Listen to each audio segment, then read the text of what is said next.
have some more information for you. This one, I think, will probably be the one that you would probably learn the most from, and that is how to hire and keep professional staff. Yes. And I have, over the years, have hired many, many staff. I taught early childhood education on the college level, but I also have a business, Pratt Educational Services Incorporated. It's a nonprofit where we train people to become teachers. And Jackie has also taught for Pratt as well, how to become I say professional teachers, because when people leave our program, we want them to leave with knowledge that they can use that's going to benefit centers. Not somebody just going through the motions, because if I feel like you're doing that, I'm not even going to recommend anybody to go work for anybody, because I know how it is as being a child care administrator, how hard it was to keep qualified people. And well, I would even say before keeping them, getting them. Yes. And you're probably having the same issues. And Jackie, you probably can attest to how, because you've been, you know, you can kind of tell them how you've worked with people in child care. And yes. I mean, even over the years, and just being able to identify a quality staff person coming in the door, sometimes it can be a little tricky, Gillian, because I have had people that look really good on paper. Yes. But they had Zippo experience in the classroom. Right. So my recommendation, or what I began to look for, was a person with education but experience on top of the education. I agree. I know that, you know, to meet the requirements to work with children, you need to have a degree or a CDA, which is a Child Development Associate credential, and we do CDA training classes. And just to meet the requirements, they want you to have at least a degree or a CDA. And it would be wonderful. You should have some experience. And I will say this: everybody who comes in with a degree or a CDA don't necessarily know how to work with children. I don't know if they were asleep when they took the classes. I'm just saying. They could have been dozing off. Got their little certificate, and then there they are. You put them in the classroom and they don't even know how to write a sentence, let alone half of them don't even know the alphabet themselves. I have taught people literally.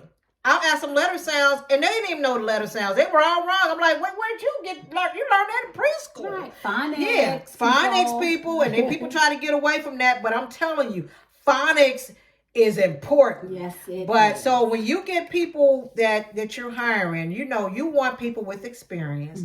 They must have some education. Yes, they must. And then, you know, I also think they need to have passion. Yes. You know, people don't speak a lot, because you can have experience, you can have education, and you can lack passion. And if you don't have passion, it's just like not even having experience or education, because you're just there to get a paycheck. Yes. You know, yes, we all need to get paid. That's how we live. You have to pay your bills, but you should be there because you genuinely enjoy and love children. Yes. There are going to be children coming your way that, let's just say it, they're going to get on your nerves. Yes, they will. But that don't mean we don't love them and that we don't take care of them. Your own kids get on your nerves. Bad. You know? So we like, how many of you have children that haven't gotten on they're your own children? Right. So of course, but we love them. Yes. So you have to take in account, do you have passion? When I interview staff, I have interviewed staff for myself as administrator. I've also interviewed staff for people that I'm consulting with who are looking for great staff, just to help them find the best staff. One of the things when people when they say, I just love kids. Oh, that's like I'll ask a question like, so what brought you to this job? What makes you qualified, or what makes you want to do this? And when the first thing that comes out of their mouth, I'm not saying everybody it's like that. But if they thinking and say, well, I just love kids. And I always, I was babysitting my little cousins and little poo-poo and and my little nephews and this and that, and then I got grandbabies. I got about 5 or 6 grandbabies, and that's why. But what we have to understand is these are not your grandbabies. Right. These ain't your little cousin poo-poo. That's this right. ain't your nieces and nephews, and these are not your own kids.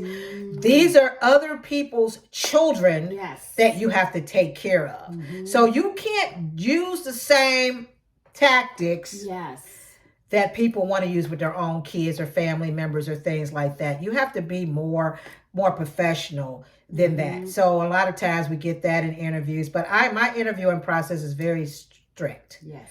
I'm going to ask some real live questions. For sure. I'm going to ask things like, okay, so if you have little Mary and she's throwing a tantrum, then she gets up and gets a chair and she throws it and hits you in the head, how will you handle that? Right.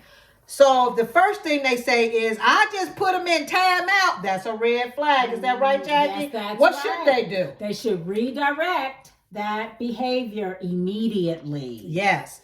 And a lot of times people think timeout is so old school. In this day and age, we do not use that. We, if it is used, is as a last resort. But we'll get to that in a later video. Yes. But right now, we don't want to focus on how do you hire. Where do they find professional staff? Where can they find them or look for them? Well, you can look at the one and only Indeed. Indeed is very popular. So you can check Indeed for quality staff, because most individuals on Indeed, they have some level of education. Okay. And some level of experience. So that would be one. All right. And the other place would be... How about colleges or universities? Colleges and universities. You can reach out to them. I worked in a college. They have a whole department. You can reach out to colleges. Go to the early childhood. When you call, ask for early childhood department or education department. Tell them what you're looking for. Now, they may ask you to send a flyer because they will have to have it approved just to make sure. Because they want to make sure, too, that they're recommending centers that are quality. So they might ask you, are you Step Up to Quality Center? Are you NAEYC accredited? Any of those things. So you just never know, but you want to make sure you always have a nice professional flyer made up. So when you're going out, you're passing out, maybe you're in a store where they have a board where you can post, put on there everything that you're looking for so that people are not contacting you that have no qualifications and wasting your time and theirs because you're not going to hire them. Yes. So you want to put down everything that you look. So colleges and universities. What else you think? Career development centers. Like the old-fashioned vocationals is what I went through. And then and I myself as well. I worked part-time in my senior year in high school. I worked at a Lutheran school where I got day education during the day while I was in school. Then when I left, I could apply that education under people that were watching over my professional development and my professional teaching. So I was watched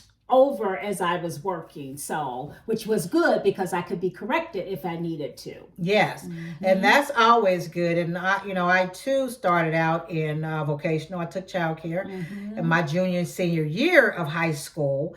Then that's how I got my first job.